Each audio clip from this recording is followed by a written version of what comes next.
Okay, I think I'm in frame. Hi friends, it's Ansu, and today I wanted to talk about the books I read in the month of July. It is already August and I'm kind of freaking out because we're kind of done with the entire year and I haven't left my house pretty much for the past 5 months. So it has been great. I guess I had like an okay reading month. Well, I did have a really good reading month. I read 10 books in the month of July and they were pretty decent books overall, but let's talk about all of them. The first book I read was Beach Read by Emily Henry. I ended up giving this a 4.5 stars out of 5. I really enjoyed this.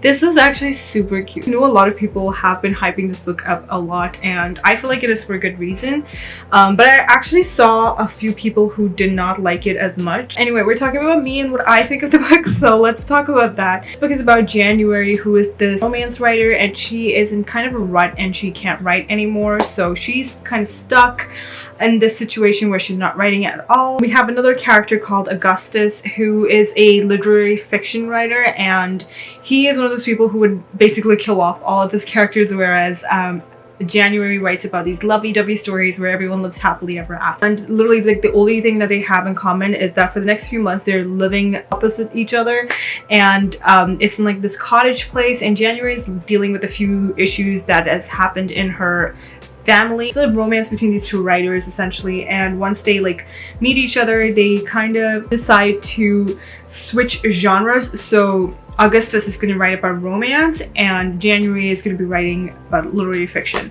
That's the idea, and they kind of switch their genres to get out of the writing slump that they're in. They're both in a writing slump, so they start writing and they kind of fall in love with each other. It's kind of cute. I really liked it. I had a lot of fun reading it. Next up, I read The Honey Don't List by Christina Lauren. If you didn't know, Christina and Lauren are two different authors. They're Christina and Lauren. They're two different people. I have Carrie, who is working with this really high qualified couple who are like design gurus, and she has been working with them for like nearly a decade at this point, since she was 17. Like, she has no other experience other than this. This couple has a new show coming up and they're like trying to promote a book that's coming out on relationship and like basically how to be in a good relationship and relationship goals and stuff like that. The issue is that the couple, the America's favorite couple or whatever, they cannot stand each other in real life.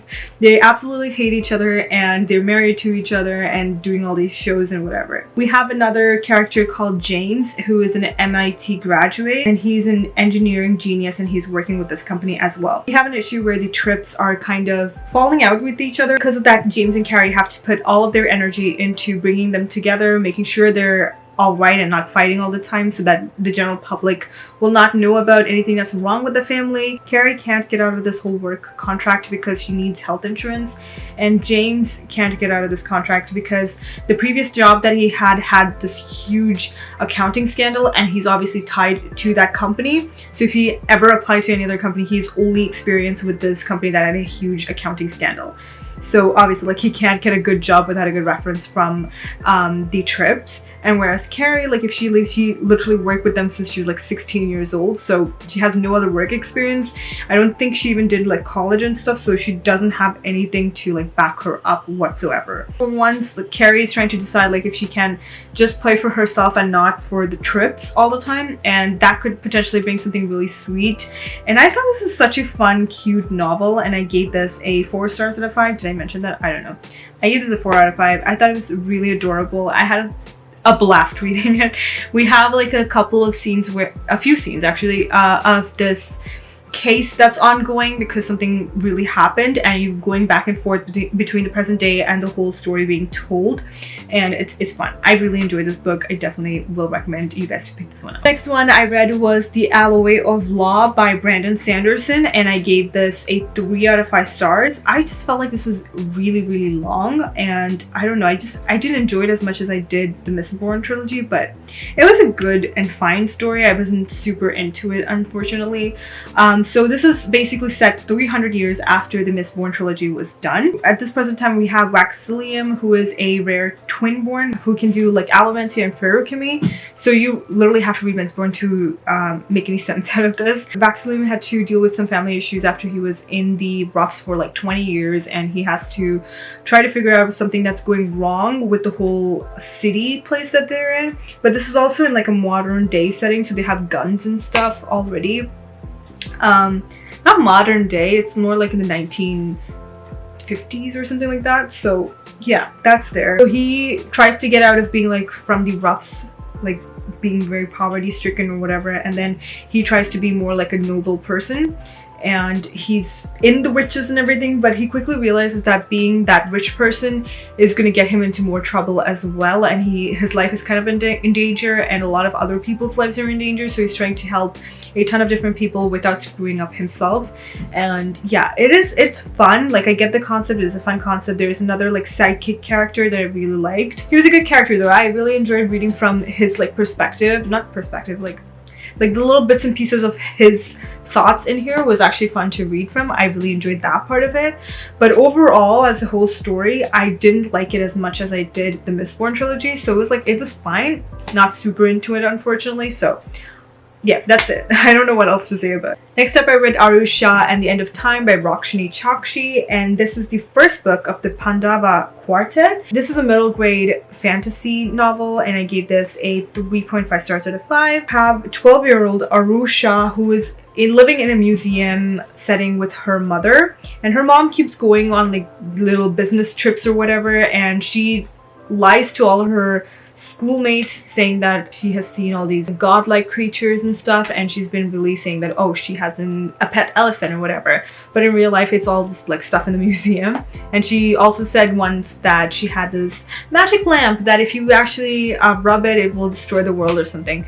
And her acquaintances from her school, who absolutely despise her because she lies a lot, came to the museum to prove that she was lying, and makes her rub that lamp. And once she did that, she basically brings out this whole evil person out of the lamp that was like stuck in the lamp. He's out for vengeance. So the thing that escaped the lamp was called the Sleeper. Now that it's outside into the real world, it's going to basically destroy the entire world. So the only way to destroy the Sleeper or the demon is to find the reincarnations of 5 legendary Pandava brothers. They're basically like protagonists of the Mahabharata, and they have to like journey through the kingdom of death and everything. So she has like another sister type of a character who's like traveling with her and trying to like go to save the world essentially, and they have a lot of different things that happen to them. So if you like Percy Jackson and that series, I feel like you would enjoy this. This is from like the Rick Riordan Presents thing. I don't know what it's called, but I don't know, I felt like she was trying really hard to show that Arusha is just like a regular kid who wears like Spider-Man pajamas, and that's how she's traveling like the whole world to save the world and everything. And also like she's gonna be hated by a lot of people because she lies and all the issues that she faces. That was like, sometimes I felt like it was too much. There was one thing that I really liked. It was trying to show you that we're in a modern setting, and one of the like other world places they had to go to was a Costco. I'm not super into middle grade myself, so maybe that's why I didn't have a lot of fun reading it, but it was still a good book. I think I will continue on with the series just to see how it's gonna go. But yeah, it was a good book. Not a favorite, but I liked it. Next up, I read The Proposal by Jasmine Guillory. This is the second book of the Wedding Dates series. I don't think you have to read the first book to read this one. It's fine if you don't, but there are a couple of characters in here that are introduced. If you didn't know about them from the first book, they're just here, and you would be none the wiser. Like, you would not know about them. This one follows around a freelance writer, Nicola with a K, goes to this Dodgers game with her boyfriend, and they've been dating for like less than a year or so, and he proposes to her without her expecting it whatsoever at this game.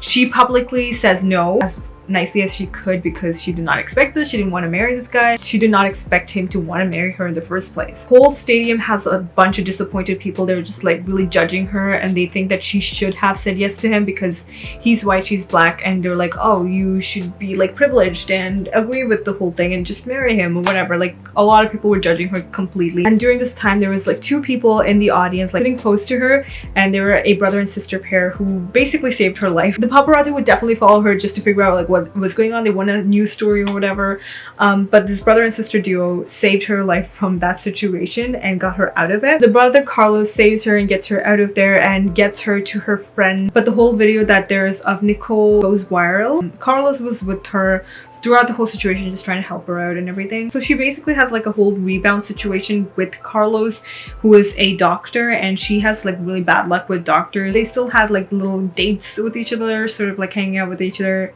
sex and stuff. There were sexy scenes, everything like that. It goes from like glorified like hookups and stuff into something much more, and it's absolutely adorable. I really enjoyed reading it, and if I didn't mention it, I gave it a 4 stars out of 5. Next up, I read Romancing the Duke by Tessa. Tessa was an author that was recommended to me by Rue from Rue's Reading Corner and a couple of other people as well, but this is not the specific series that Rue was talking about, but I still got this one as an audiobook, so I wanted to give it a shot. This is a historical romance. So we're following around the daughter of a famed author named Izzy, and recently her dad passed away, and all of his riches from the books and stuff went to a male cousin of hers. She has like no fortune to herself, she has no name to herself, she has nothing for herself. Also, we're in like a historical time period, so she literally has no say over any property or anything. Like, she basically got strewn out, and now she's just trying to settle for a roof over her head. And basically what happens is she gets a castle that is sold to somebody else, and it's been made out to her name, so she gets it. And once she gets to the castle, there's somebody already living there, and he's like really badly injured in the sense that he got blind because of that injury. He's one of those people who can only see when it's very, very bright, so you can like see shadows or whatever, or like little glimpses of the person, but he's pretty much blind. He can't really see anything, and he is obviously like not ready to go out of that castle because it's his castle and he's like a duke or something. So she has to like try to figure out a situation where she can live with this this duke person and also still keep the castle to herself because, well, she needs a roof over her head. All these like little things happen, and then they fall in love. Obviously there's like steamy romance. It's really adorable, it's cute. I really liked it. I haven't read a book like that in a little while. It's pretty similar to a lot of books, honestly, but I had a lot of fun, and yeah, that's that. I would definitely recommend it. Give this a 3.5 stars. Next up, I read The Girl on the Train by Paula Hawkins, and this one I gave a 3.5 stars out of 5.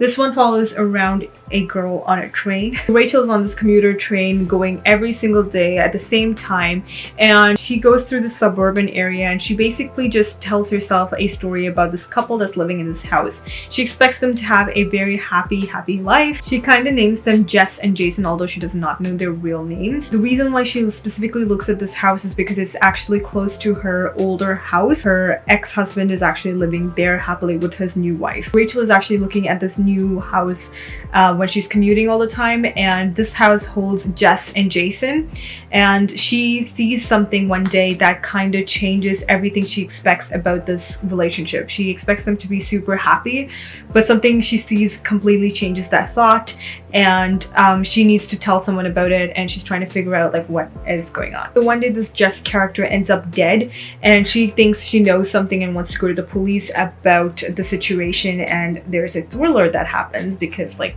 Jess could have been murdered. It was actually a fun book, to be honest, and the last few 100 pages I think was a lot of fun. It was very intense, and I was really into the story at that point. I really liked the book, so I would definitely recommend you guys to just try it out. Next up, I read Everything by Nicola Yoon. I gave this a 3 stars out of 5. This one I actually read for the reading rush, which y'all know what happened. We're not talking about that anymore. This was actually a movie that I had seen previously, so I wanted to just try out this book and see how it was different from the movie. It's exactly like the movie, but I preferred the movie a little better, to be honest, because I felt like there was more love interest in the movie that I felt more than I felt in the book. So we're following around this character, Maddie, who is allergic to basically everything in the world, and she has been isolated in her house for the past 15-17 years. Like her entire life she's been isolated in this house with her mother and an occasional nurse that comes by sometimes. One day a new set of neighbors move in, and Ollie, this main character, is there, who kind of tries to gain a friendship with her / relationship with her, and they kind of hit it off quite a bit by like texting each other, chatting with each other, and occasionally just meeting behind Maddie's mother's back. She tries to live a little. She does stuff that she would not have done if Ollie was not there, and figure some things out. It is a fun book, I will give it that, but I prefer the movie a lot better. Next up, I read The Dragon Republic by R.F. Kuang. I actually gave this a 4.5 stars out of 5. I didn't really like it as much as the Poppy War. I don't know why, but I felt like nothing really was happening for quite a bit. And again, like, The gore, I don't think it's as gory as the Poppy War. The Poppy War is just like next level with its gore. This one was definitely toned down a lot more, but it's like, even if it was gory, like it was spread out enough that it didn't affect my brain a lot. The 2 brain cells I had were fine, so it's good. The Poppy War follows around Rin, who did this like huge Keiju exam, which is like a very difficult exam, and she aced it. She goes to the school called Senegard, which is like a military school. Once she gets there, like she's being isolated by people because she is dark-skinned and from the south, and also obviously a female. I believe it is following around like Sino-Japanese wars and stuff. It's all put into here, so obviously it's a war and it's very high stakes. The first like little bit of the book, of the first book, was just quite peaceful. Like nothing is really happening. It's just giving you background information, and we learn a little bit more about Rin and the world that she's living in. But then suddenly it just gets like really intense and really like warlike and just brutal overall. And honestly, it was a wonderful book. That was the first book at least, and the second book was just building more on that. Although I did enjoy it, I don't know, for something it just felt a little short than it did with the Poppy War. One thing that left me shook with the Dragon Republic was the end with Naja, fuck. Naja. The end with like Naja in the Dragon Republic, like what he did. Oh my gosh. That like ruined me. That was just, oh my god, how could he, I was really upset by that, but it is what it is. It's fine, I'm okay, you guys. It's all good. I definitely recommend you guys to pick it up. I'm so excited to pick up the next one because it's so high stakes. I really need to know what's going on. And the final book I read in the month of July was Say Yes to the Marquess by Tessa. This is the second book to the Castles Ever After series, which I read the first book earlier. This one falls around this woman named Cleo, who has been waiting for the past 8 years for her fiance Piers to marry her, but like each year something happens, / he doesn't come back home or whatever, and it doesn't happen. So people start to like joke around and try to figure out like if she's ever getting married or if she's gonna be a spinster for the rest of her life just waiting for this person. She's nearly like 26 or something at this point, and in terms of historical romance, this is ancient. We have Pierce's brother Raph, who is a notorious rake, and he is essentially like a professional wrestler, like a fighter, and he recently lost a match and he's like trying to like redeem himself or whatever, and she goes to like Raph to make him sign some papers so she can like get out of the engagement with Pierce. So Raph is trying to convince her to marry Piers because he wants to be the good brother, and he tries to convince her with flowers, wedding cake, and he like tries to let her know that she's really beautiful, and Piers would be like the luckiest guy to have her, whatever. He tries not to kiss her. He's like really into her though, and literally in the synopsis it says he doesn't kiss her. If he kisses her, he definitely doesn't kiss her again. And then everything else fails. He ends up putting her in a wedding gown and actually even tries to not be near her when that wedding gown comes off. Okay, man, this had a lot of sexy times. I really enjoyed it. Okay. This is good. I like this book. I give it a 4 stars out of 5. I definitely did enjoy this one.